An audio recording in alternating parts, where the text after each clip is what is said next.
And then, so you put 4.5 in here, squared. And then what you have to do is you have to write this. Well, I'm just going to do it off to the side. Then what you have to do is this, right here. You've got to go and square that, or you have to have a binomial which is squared that equals this. Because that's negative and that's positive, they both have to be negative, so that's 4.5 and that's 4.5. So did you get like to here? Yeah, and then, And then what do you put in front here? Well, you have x and x, right? But the problem is, when you take x times 4.5 and x times 4.5, they come together to give you a negative 9, right? But you've got that 3 there, that's a problem. So it ends up being a mess. And the tricks that we've shown you to be able to get through these things don't get you through it when you have an a value other than 1. I mean, that's the best way to go, at least. This is kind of loose. Gotta tighten it a bit. Okay. So way back here, way back at the beginning, I would factor out. If you look at the original equation, there's a 3 in there, isn't there? And once you get that 3 out, then you have something which is a lot easier to work with. You see that? Now you're still going to subtract 9 from both sides because it's 3 times 3. So you'll have y minus 9 is equal to 3 times x squared minus 3x. And there's where you want to go and complete the square. If you do that, it'll come out much prettier. A lot cleaner. So remember to factor things out. Break it down, make it more simple. And I bet you the next one is like that too, isn't it? it was, I don't know. Oh, It no. said subtract. Oh, shoot. Yeah, I didn't know. Yeah, I don't know either. I don't know what to do with There's a G in there, isn't there? this. Yeah.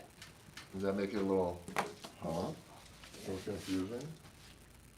So, what is this? Y is equal to x squared minus 4gx plus 3g squared. Ooh. So you can't really factor something out, can you? You can't bring out an x, you can't bring out a g. So,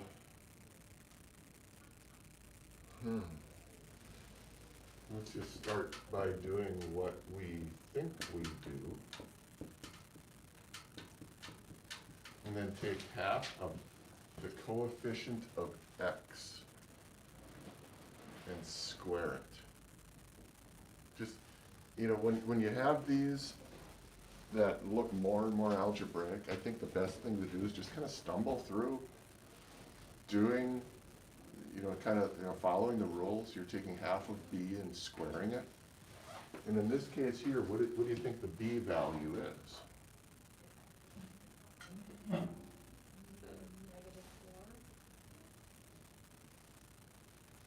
Where's the g go? So is it -4g? Yeah, it's got to be a 4g. Watch what happens. Half of 4g is how much? 2g. 2g squared is 4g 4g squared. So when you add 4g squared, you have y plus g squared is x squared minus 4gx plus 4g squared. Now turn that into, so it's just becoming algebraic. You're just following the patterns. So now we're just going to break this into a binomial. And what are the signs of the binomial that you're squaring? It's going to be negative. And then it's got to be whatever you squared to get this here, which is 2g.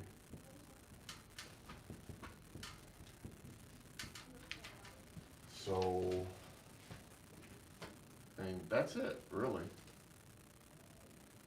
It's in vertex form. Your h value is 2g and your k value is negative g squared.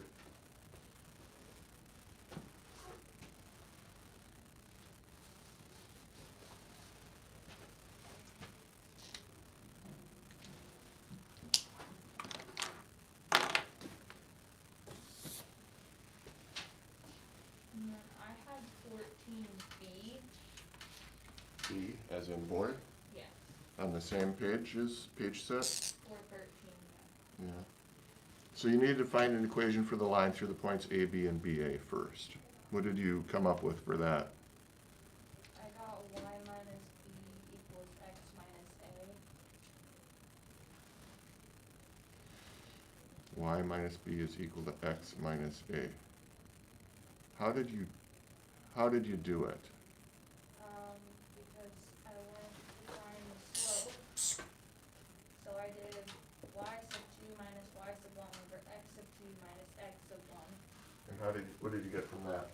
You get b minus a over b minus a, which is the number divided by itself, so it's just 1. I got A minus B over B minus A. A minus B over B minus A. What's A, B, B, A is what it is, right? Yeah.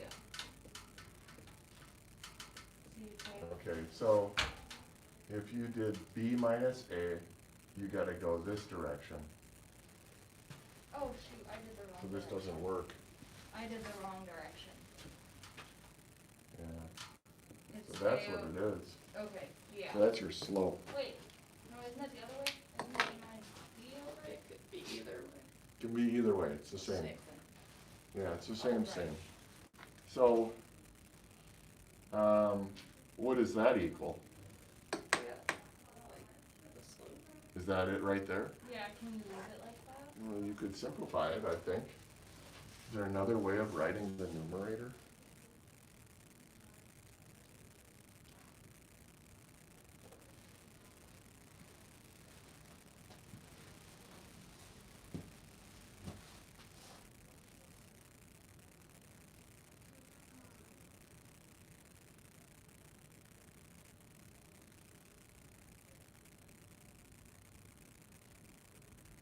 This goes way back to 7th grade in Algebra 1. b plus negative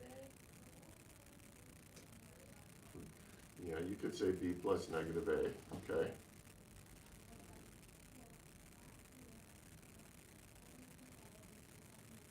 You could write it, you could think of that numerator that way. I'll write that over here. That's one way to rewrite it. There's another way to rewrite it. Negative a plus b? A plus B. Yeah, you could do that. You could think of this as negative A plus B for the numerator. Is there another way to write it?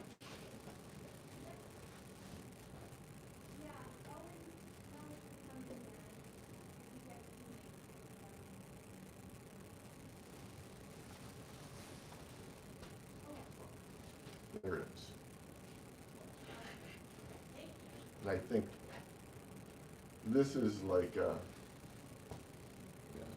little more advanced trick, but okay, those are definitely two ways to rewrite. You can change the order, you can change subtraction to the addition of a negative. Another thing that you can do is you can take the opposite of a sum. And that works like this. If you have x plus y, what's the opposite of this? X minus 1. Well, it would be not x minus y, because that would be assuming you knew where you were starting. That's x plus y, that's x minus y. That doesn't mean it's necessarily the opposite unless x is equal to 0. But if x was equal to 4 and y is equal to 5, this is 9 and this is negative 1. Those are not opposites. So we can't just flip it back and forth. But what we can do is we can take the opposite of it, like this. That's the opposite of it, up here, Natalie. Now look at, I'm moving forward with this one. This is the opposite of x plus y. It's a negative 1 times it. So what this basically does is it factors a negative 1 out. So the opposite of this is going to end up being negative x plus negative y, because you put a negative 1 in front of it. So if we use that idea, and we put a -1 in front of b minus a, in order to get a positive b, this needs to be a negative. Because we want this to be equal to this. And in order to have a negative a negative times a negative is a positive, so what we do is we change that to a positive a. Therefore, this b minus a can be changed to a minus b. That's the opposite. Both of them have their signs switched, but then we have to have a -1 in front of this. Now we can simplify, and we have a slope of -1.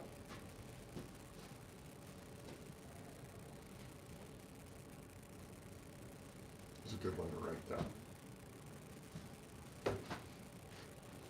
That's like stuff you see on ACT and SAT, college placement. So then, would the equation come out to being y minus b equals -x minus a? Well, it would be, it'd be a -x, and then how do you get your y-intercept? So let's do this, let's change the y-intercept to c, just so we don't have a's and b's out there, okay? I just did on point slope. You did point slope form? Yeah, Yeah, Okay. so I didn't have to worry about. So you didn't have to worry. that's the y minus. Yeah, that would be a smart move. Go point slope form. So That's point, what I did. what is it, y minus B. y sub 1 is equal to a, no, m. Yeah. Slope times X. x minus x sub 1. Yeah. So you have y minus, what did you use? B. b is equal to the slope, which is a -1 times x minus, what's, is it a? Okay. There you go. But you could switch the a and the b, right? Because the, or not, how does it, I can't remember, I shouldn't have erased the points. A, b, and b, a. A, b, and b, a. So, yeah, it looks like you could switch the a and the b, couldn't you? Oh, yeah. Yeah, and if you wanted to get really pretty, you would do this. You would bring everything over to one side of the equation and write it in terms of y. Okay. We good? It was B that we didn't know how to do. Oh, it's b. Use a rotation matrix to find an equation for the image of the line under a rotation of 90 about the origin. Ooh, what's a rotation matrix? I have it. Rotation of 90 is 0, -1, 1, 0. 0, -1, 1, 0. That's a R90, huh? Okay, so we gotta take that and multiply it by that line. So the line comes from the points, right? So do we have to make a matrix? Yeah, you want, here's one point. Yeah, that's what you're gonna do, you're just gonna, oops. You're gonna multiply that out. And then you'll have it.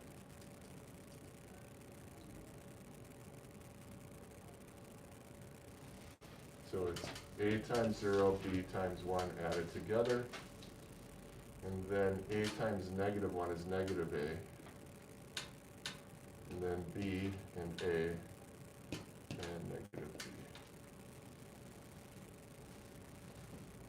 Wait. Oh, wait, no, I see. Row 1, column 1 added together. Row 1, column 2 added together.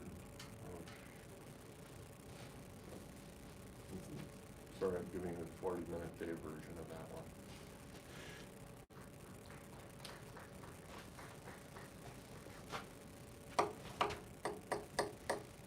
Okay.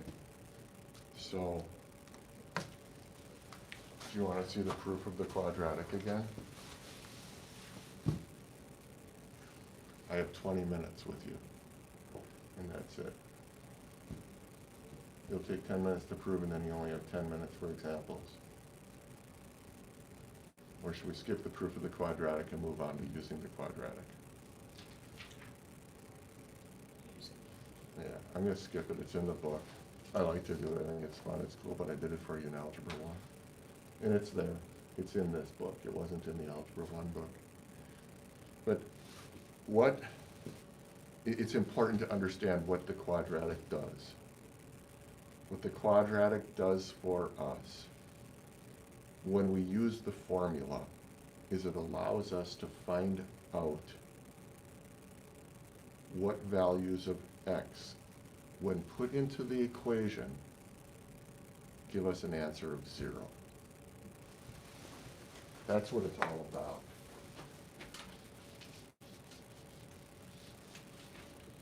And the reason that we use it, and the reason that we set equations equal to 0 and use the quadratic to find solutions, is that if you had, for example, this parabola, and you needed to find a point along, like you'd like to say, well, what is y when x is equal to a certain amount? You can plug in, if you say x is equal to a certain amount, you can plug in a value, and you can come up with a y. It's harder to have a y value and work backwards and get to an x, however, because the general form of a quadratic is this right here. So if I say that y is equal to a certain number, solving for x is a challenge. So what we do is we make it so that we go and we find this point here, and we find this point here along our x-axis where y is equal to 0. It's the easiest way to solve the equation. To go and solve it for this point out here, the math just becomes too complicated. And it's complicated enough using the quadratic. So these points here, these have names. They're called the X-Intercept. Sometimes they're called a 0 because they are where y equals 0 at that value of x. They're also called the roots of an equation. All three of those things being exactly the same. So if you're asked to find a root, an x-intercept, or a 0, they're asking the exact same thing.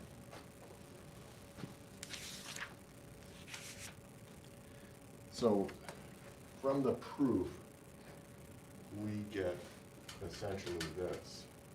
X is equal to the opposite of the b value. And it's a plus or minus situation because what we're doing is we're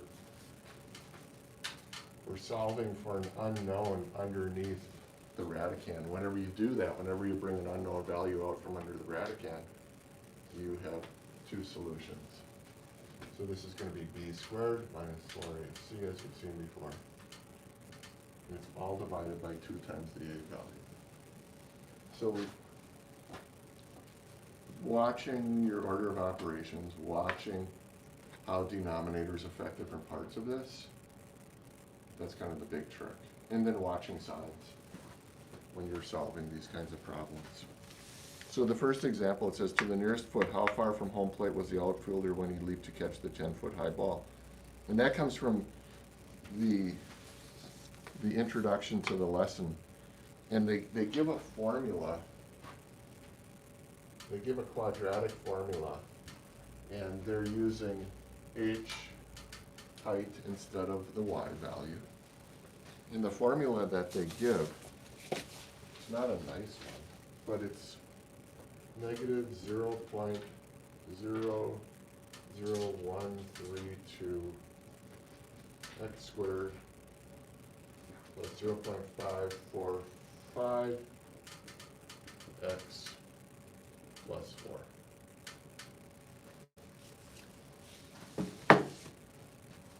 So it says that an outfielder leaps and catches a ball. Okay, let's back up. This is acceleration due to gravity.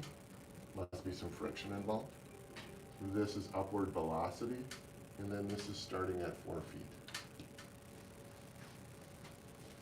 So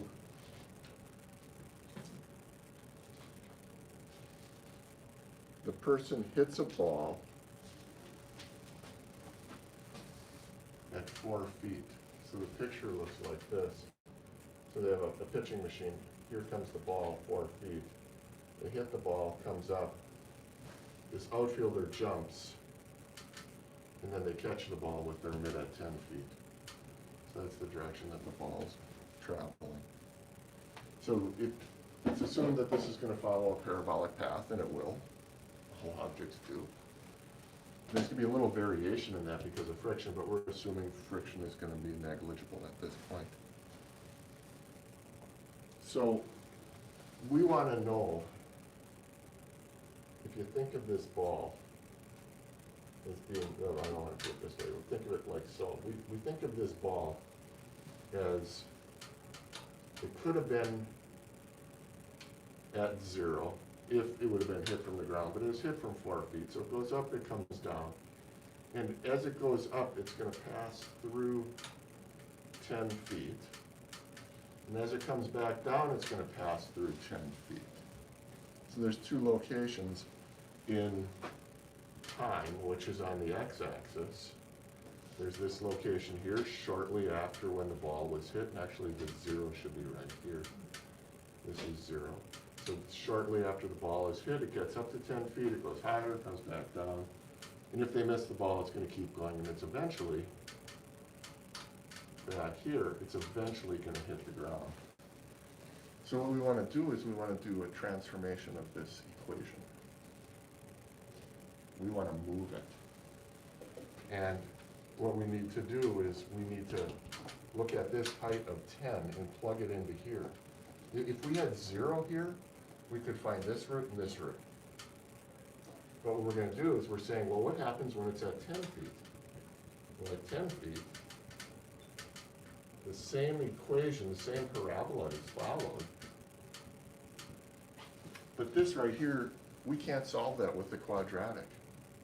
And even if you were going to solve this equation, if it was like pretty numbers and nice numbers, and you were going to, for example, find the vertex or any other qualities of the equation, you would end up making this 0 and moving it over here, because then you might have an equation like this. Well, y is equal to, think of an equation such as x squared plus 4x plus 4. Well, that one we can factor it. Right, we get x plus 2 and x plus 2. Well, that's what we want to do here. We want to factor it. But we can't factor it over the integers. You're not going to be able to write this equation and come up with 2 binomials. So the binomials come from this. That's where they're coming from. So the first thing we have to do is we got to subtract 10 from both sides. We got to set this equal to 0.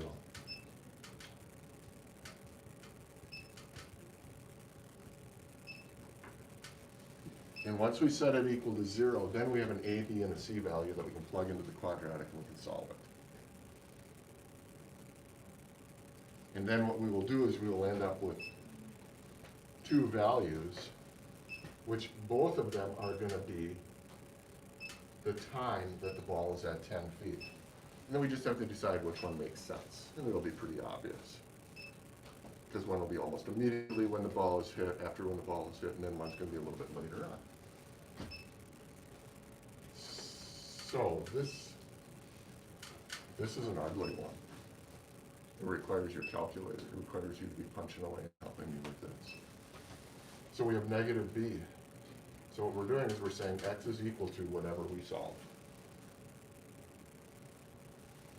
So we're going to have negative b, which is the opposite of this, so it's a positive. No, it'd be negative. What am I doing? B, yeah, hello. Thank you, good start. Negative 0.545 plus or minus that value squared.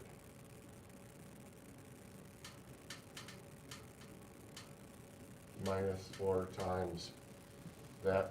It's not negative, right? It's a negative b. But not the Oh, one. but not in there, yeah, golly, ooh, 2 for 2. Yeah, so then minus 4 multiplied by the a value, which is negative, that's important, we keep that straight. 0, 0, 1, 3, 2 times c. So these are two negatives, so this is squared plus that product. All multiplied by 2 times 0.001332. Isn't The C value C is value 6? -6. I'm sorry, Yeah, it's 6, negative, negative, negative. Is this right? Negative 4 times a, which is negative, times c, which is negative. Oh no, this is so little, this is gonna be a very small number, isn't it? 0.545 plus or minus. So can you do all of this? The b squared minus 4ac, that's called the discriminant. Can you do all of that on a calculator and tell me what you get?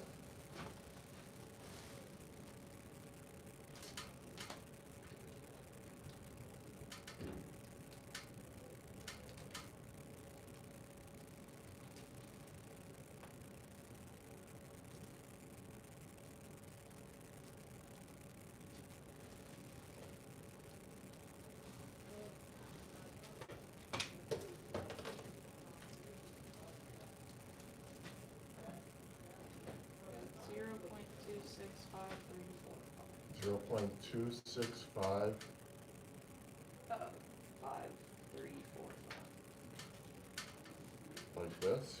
Yep. 2 5s in a row in the middle? No, not 2 5. Okay. 3 4 5. All right, so just like so. Okay, so then what we have to do is think of one of these as adding the square root.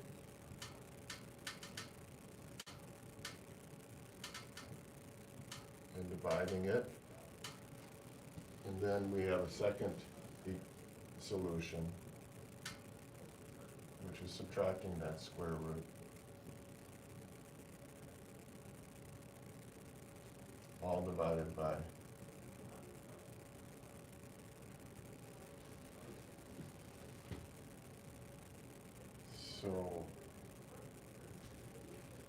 So you have this, you have that square root stored in your calculator?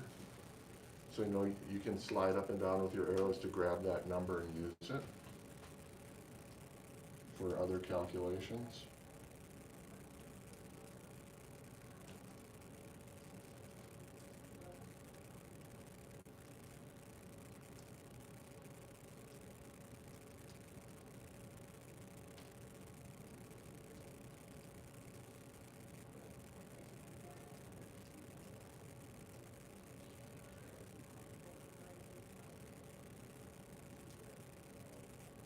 Ooh, this should be a 4. This should be a 4. This should be a 4. I'm not sure how much of a difference.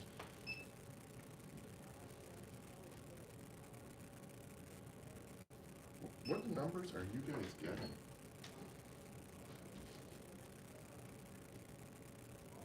I'm getting really big numbers.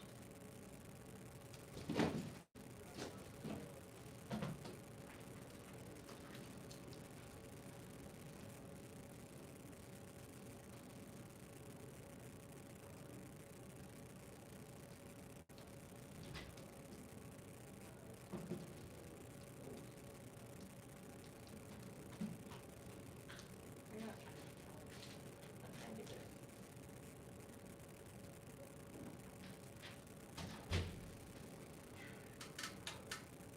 You got a negative number? Yeah. Okay. So I've got negative 0.545 plus square root of that value. 0.00264. You have a negative 11? I got negative 194 This one here for the plus, yeah. is, this is negative how much? 194. 1.94? No. 100. I'll do it again. No, I don't, yeah, that, Yeah.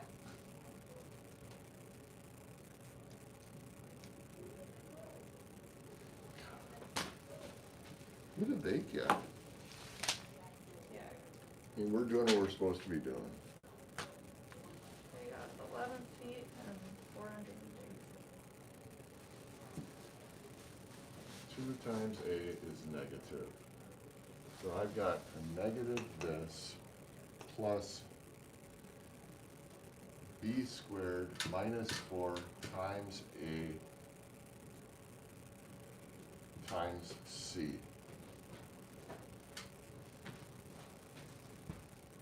Uh-oh. This is a negative. So this should be that squared minus that product.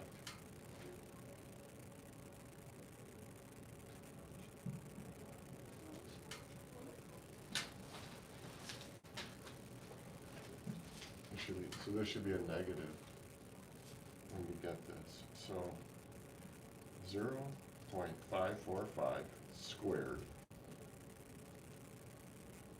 minus 4 times negative 0.00132 times negative 4, 6. or 6, shoot. How would you write so to get the plus or minus, would you just do it twice, once with a plus? Oh, okay. Yeah, you just do it twice over. So here, this, you take that square root,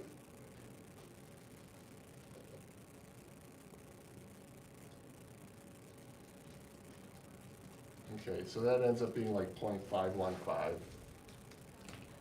So if I have a negative 545, 0.545, plus that square root divided by a negative 0.00264. Okay, when I did this, I did it piece by piece, and I got 11.31. Did you? Yeah, I got 11. Yeah, so I just did it piece by piece. I tried not to do the whole thing in one big long line. I think that's where I got into trouble. So then I have this square root saved on my calculator here. So then if you take a negative 0.545, and then you subtract and go and grab that value, and then I hit enter, and then I divided it by 0.00264 again.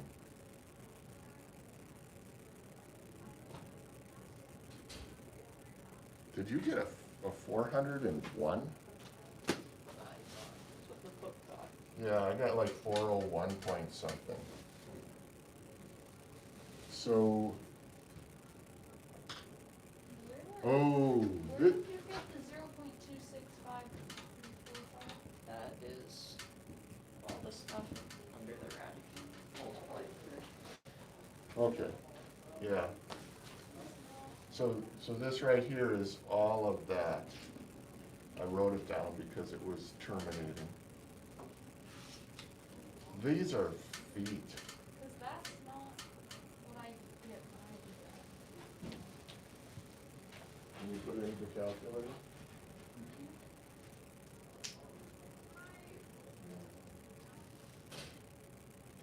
Well, we have to square 545, don't we? Wait, no. Yeah, you have to square 0.545, and then you subtract.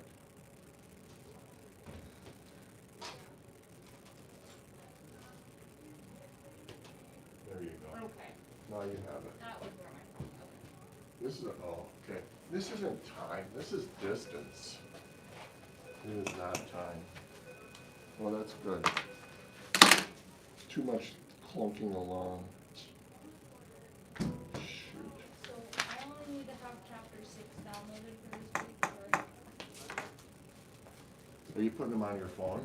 I put it on my phone so I can do some on the ferry tonight. Do them all, put it all on your phone. Yeah, I downloaded all of chapter 6, but I didn't know if I needed any of chapter 7. No, I don't think so. You don't, Why not just download the whole thing? It doesn't take up hardly any space. I have very limited space, I had to delete a bunch of Oh, things you to did? Okay, download so you, that. so you don't have a lot of memory on your phone. Well, I've got a lot of memory on my phone, I just have a lot of things on my phone. Oh. Okay. Shoot. I don't wanna send you. Do this. Try.